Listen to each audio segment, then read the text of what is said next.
Ahoy hoy, it's your boy, Attack Slug, and we are back here with another question and answer video. This is for September of 2015. We are on the road to 19,000, currently sitting at 18,980 as of this recording, so another 20 or so and we'll hit 19k, and then it is the road to 20,000. But today, we're going to answer 19 of your questions here that are fan submitted. So let us get right down to the first question, which is from Anthony Perks, who wants to know what has been the best WWE match this year, in my opinion. Now, do you consider NXT matches to be WWE matches? I mean, they are under the NXT banner, etc., etc., and certainly, I'm going to say that I can recall that is stuck in my head right now is Sasha Banks and Bayley at NXT TakeOver. Now, if you don't consider that to be a WWE match, then certainly Cena and Cesaro on Raw, I can't remember which Raw it was, but Cena and Cesaro on Raw had an amazing main event pretty recently. Next question from Jason Bullock, who wants to know, do I ever get any fan mail? Occasionally. I don't have a P.O. box because those things cost money. As we previously established, I don't have any money to spend on that stuff. That money is better spent on video games. But occasionally something will show up in Grimm's P.O. box for us or for me. And I feel bad sometimes because some games really just, it's kind of hard to encapsulate those games like in the half hour I get a week. So I've gotten things like Fallout 3. And I'm like, yeah, I'd love to show off Fallout 3, but how do you show off the scope of Fallout 3 in a half an hour? And to be fair, I only get a half an hour a week. That's just, how it is. The Brand Man wants to know my favorite video game as a kid. I'm gonna say, this is a hard call between two very good games. Those two games being Super Mario Bros. 3 and Super Mario World. Now, for years, that battle has raged on. Is Mario 3 or Mario World the better 2D Mario game? I cannot answer that question, but as a kid, I will say I probably spent more hours with Mario 3 than I did with Mario World, only because I had an NES longer than I had a Super Nintendo. But yes, I spent way too many hours, and that game is just, I never got tired of it. I just kept playing it over and over and over. Jeremiah Baez wants to know my favorite movie. Come on, son. That's super easy. Come on, son. That is the easiest question in the world. Favorite movie. Matt Pageman wants to know the first game that I ever beat. I grew up in an era where a lot of games did not have endings per se. It was all high score type stuff. So the first game that I can recall actually getting all the way to the end and seeing the last boss and finishing was Contra. Now granted, I did use the Konami code, we all did, to get those 30 lives to get through Contra, but I'm pretty sure I beat Contra before I beat the original Super Mario Bros. In a similar vein, Yahir Castillo wants to know the first game I ever played. Now, I started playing games when I was like 4 or 5, so obviously my memory of that era is going to be really hazy, because that was a long time ago. So it would certainly be an Atari 2600 game, and I'm going to wager a guess that it was either the Atari version of Pac-Man, Moon Patrol, or maybe Combat. Like, I've got a bunch of games from back then that still work, but those ones kind of stick out. Like the Atari version of Donkey Kong, which is not a good version of that game, but that could have potentially been, Asteroids, Pong, I don't actually know, but it was definitely a game for the Atari 2600. Dean Ambrose guy wants to know if I have an addiction with video games. That depends on how you define addiction. That is where, my extra spending money goes to 9 times out of 10. But if I had something else more important to do, and my options were do important thing or play video games, I'm going to do important thing. Now, normally how I define addiction is that you do the thing that you want to do over the important thing. I'm always going to pick the important thing. Obviously, video games can wait. World Extreme Courage Wrestling Network wants to know if I was allowed to remake a horror film from the late 80s, early 90s into a video game, what would that game be? I'm pretty sure somebody announced in the past couple of years that they're making a Friday the 13th game.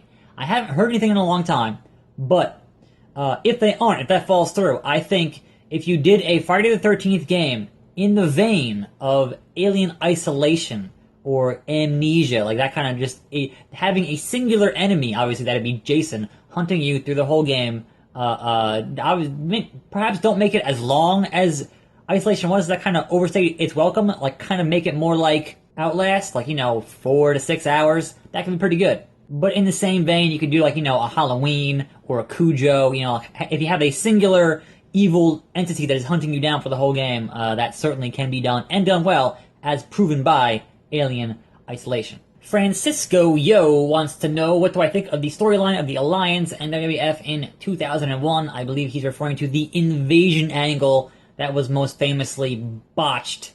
Worse than the Shockmaster, worse than Sin Cara.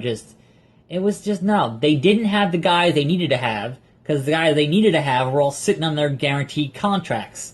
And now we're getting, like, all those guys eventually made it over once those contracts expired, but at that point, like, nobody gave a shit. So, yeah, they just botched it. Moriel Smith wants to know if I'm going to play Metal Gear Solid 5.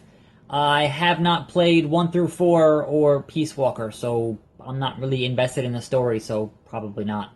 I'm not saying that I wouldn't like them, I'm just saying that I'm typically pretty bad at stealth games and I just don't have the time. Julio asks if I've ever been to a non-WWE event. Back when Grimm used to wrestle, they used to have a guy who was running all the entrance music and the ring bell. And that was me. And the Ninja Twins, Rod and Todd, they used to be the referees. And I will never forget one of those first shows where one of them was in the ring refereeing. I can't remember which one. And they were in between matches, and they were going to be switching refs. So one is leaving, and one's coming in, and this guy stands up, and he looks, and he goes, "There's 2 of them!" Game Time wants to know, did you get any Smash Bros. DLC? I don't own that game, so it's a game, conceptually, I think it is really neat, but the part where you play it, I never really had much fun with, so don't have the game, didn't get any DLC. Sorry. Hunter Mattingly wants to know, what do you want to happen in the next season of Telltale's The Walking Dead? I've played the first 2 seasons. I thought the second season was very disappointing from just a perspective of I didn't like any of those characters outside of Clementine. I thought that everyone was just kind of terrible. So my advice to Telltale would be make the 3rd season more like the 1st season. And you gotta do a time skip, you gotta do whatever you gotta do to make that happen. I did not particularly care for the 2nd season of that game. Alan Mendez wants to know if I have any crazy stories of me and Grimm. I can tell you that the one that I always tell is, it was 2001, or 2000. We were going to see Nine Inch Nails at Madison Square Garden, during the Fragile tour. And we got out of the show, well, first of all, we had tickets on the floor, but not in the pit, right? So we're on the floor in seats. And Grimm has this idea. He goes, look, there are always people who don't understand what GA means. They don't understand that they're going to be actually standing in the pit and they're going to want seats. So we sat there, we stood there next to a dude near the entrance, like near the, where you actually go in to walk to the floor, an usher, and waited maybe 5 minutes. And this couple walks up and goes, yeah, we don't want to be standing the whole show. And we just swapped tickets and got into the pit. That isn't even the crazy part. That's just Grimm being Grimm.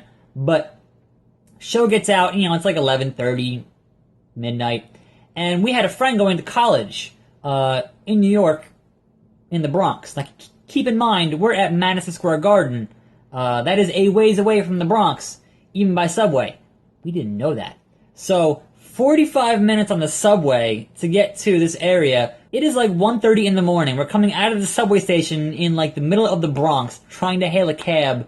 That was absolutely insane. We ended up going to a bar. I was too young at that point. I had to have my friend got me a fake ID to get into that bar, and I don't drink, so I just kind of sat there being annoyed.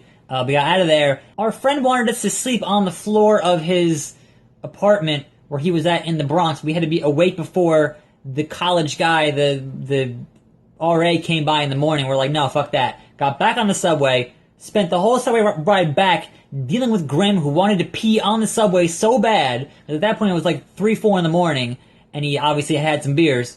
And then got back to the train station at Penn Station, and the last train had already left. So there was like 2 hours of us trying to stay awake, having been up all day and all night for that 6 a.m. train to show up. And then having to get back from there to Red Bank, and then having to get back from Red Bank to where we were living, which was a good 45 minutes away. It was just, that whole 24 hours was just fucking insane. Blue Gaming wants to know, what is the weirdest video game ever? I've played a lot of weird games. I like games that are strange on purpose, Xenoclash, Deadly Premonition, things like that. But I would say the most batshit crazy that I could not really make heads nor tail of was Nobi Nobi Boy. And I made Grim play that, so go watch that video. It is just beyond comprehension. Isaiah Bass wants to know, do I have a wrestling DVD collection? No, I do not. I don't have a whole lot of physical media outside of video games, but I do have one Blu-ray, and that is Raw After the Show, which comes highly recommended. It's got some real funny stuff in here, where they were trying to make The Undertaker do the Spinneroonie. It's real good. All-Star Ninja wants to know, what do I think is better, the Xbox or the PlayStation? I'm assuming you mean current-gen PS4, Xbox One, not kind of overall, because it kind of flip-flops each time that, we have this whole dance with game consoles. My preferred game console right now is the PS4. The multi-platform games is going to be a superior experience, and it has more exclusives that I want to play, but that all comes down to personal preference. Like what games do you want to play is going to be what system you're going to want to own. Obviously, I buy them all because I'm an insane person, but last time around, it was 360 because they had better multi-platforms and more games that were exclusive that I wanted to play. So it's kind of a crapshoot. J. Josh Coolman asks, have I decided to start streaming on YouTube Gaming? I don't have a dedicated stream set up. Like, I don't use XSplit or OBS or any of that stuff when I actually do stuff on Twitch. I am 100% reliant on the PS4 share button. So they are adding in YouTube streaming as a built-in PS4 option in the 3.0 firmware on PS4, which is currently in beta testing, not out yet. So I am certainly going to tinker around with YouTube Gaming once they put that firmware up on PS4, and I have the option to just hit the share button, hook up the PS4 camera, and go. And finally, a name that I'm going to assume is Salmon. I don't actually know how to pronounce any of that, so I'm not going to attempt to butcher it too bad. My apologies, you can read it right down here. He asks, what 10 games you think are going to be great in 2016? This is always kind of a hard thing to guess because obviously things get announced, things get pushed, and some games on this list, I'm going to say right now, might actually make it out this year. We don't know yet. The thing with digital games can kind of, when they're done, hey, guess what, it's done, and then it's out in like a week, so that's always a complete crapshoot. But number 1, Dark Souls 3. From Software has not disappointed me. Dark Souls 2, not as good as 1, but obviously Demon Souls, Dark Souls 2, Bloodborne have all been fantastic. The DLC's been fantastic, so I have no reason to believe that Dark Souls 3 will be anything short of fantastic. Number 2, The Last Guardian. I hope that comes out in 2016, because obviously it's not going to be out this year, and I hope The Last Guardian is good. Obviously, I enjoyed Eco, and I enjoyed The Shadow of the Colossus. So I'm hoping after, 7 or 8 years that game comes out, and that game is good.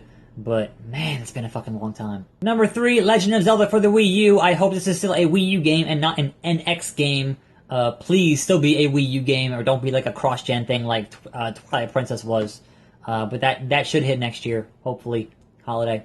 Number 4, Shin Megami Tensei Cross Fire Emblem, which is supposedly going to hit end of the year this year in Japan, maybe, and then next year in the US.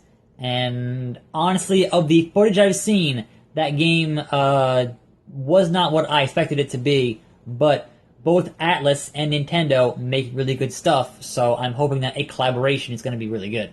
Number 5, 12 minutes. If you don't know what 12 minutes is, go on to YouTube, type in 12 minutes like Giant Bomb Quick Look or whatever, and go watch some video of 12 minutes because that game looks bonkers, but that game is dependent on The Witness coming out because the guy who's actually working on The Witness is the guy who's making 12 minutes. Number 6, No Man's Sky. This game just needs to live up to at least 10% of what it's promising, and it's going to be fucking amazing. But there's so many just pie in the sky things here that could go so very wrong. I really, really hope this is going to be awesome. Number 7 is Inside, the game from people who brought you Limbo, which is Playdead Studios. I'm looking forward to hopefully making Grim play that. And certainly, that could make it out by December or, so, but it's probably next year. Number 8 is The Witness. Jesus Christ, I want to play The Witness. That game got announced in 2009. And Jonathan Blow is taking his sweet-ass time making sure it's finished. I don't think it'll hit this year, but definitely, if it doesn't hit next year, they're going to run out of money, so, it has to. Number 9 is Below from Cappy Games, another one of my favorite studios. And I'm certainly looking forward to what they do next, and goddammit, this is a roguelike from Cappy. It looks amazing, and it's Xbox One PC, and it is one of the reasons that I bought an Xbox One in the first place, so I don't think it'll make it this year, but, I would imagine Q1 next year, it'll probably be out. And number 10, the game that Atlas USA insists is a 2015 release, despite not having a release date. Despite games that are coming out in December having release dates. Persona 5, my number 1 most anticipated game, period. They're saying is this year, and somehow I don't believe them, but goddammit, that'd be amazing. Persona 5, just come out. I need it. I need it. And that was 19 questions on the road to 19K. As always, I am your host, Slug. Thanks for watching. We'll see what happens on the road to 20K. You guys are fucking amazing. And I will see you next time, right here on this channel. And I'm out.